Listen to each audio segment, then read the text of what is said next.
Matinding debosyon ang dala ng mga deboto sa kanilang pagsama sa prosesyon ng Poong Jesus Nazareno. Kabilang sa kanila, pamilya na matagal nang namamanata sa poon.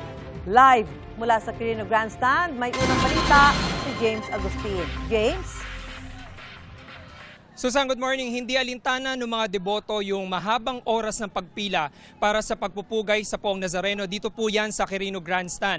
Iba-iba man yung mga lugar na pinanggalingan, iba-iba yung kanilang mga panalangin. Pero iisa ang kanilang debosyon.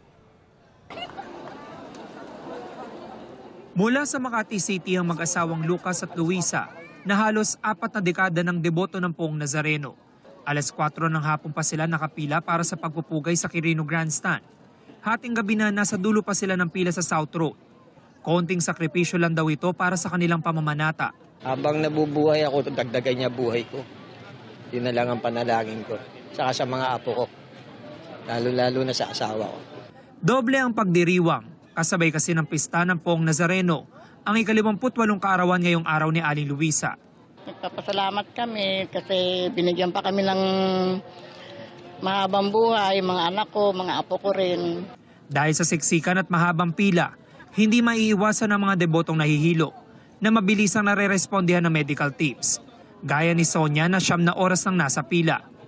Sa 18 taon niyang pagiging deboto, mas lumalim daw ang kanyang pananampalataya matapos siyang ma-diagnose ng thyroid cancer Mayo noong nakaraang taon. Papasalamat, nadugtungan yung buhay ko ulit. Kaya gusto kong bumalik ulit doon.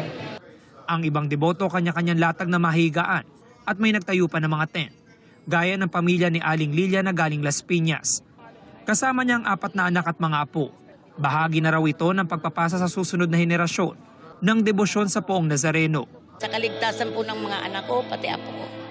Pati mga manugang ko na po. Mahalaga po sa akin yan. Katulad ko pong solo parents lang, kailangan po may gabay sila.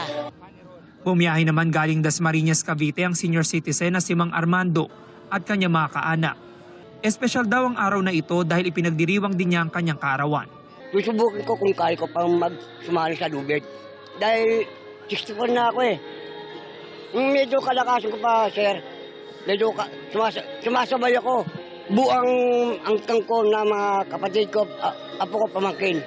Bigay pa na ng lakas habang nabubuhay pa sila.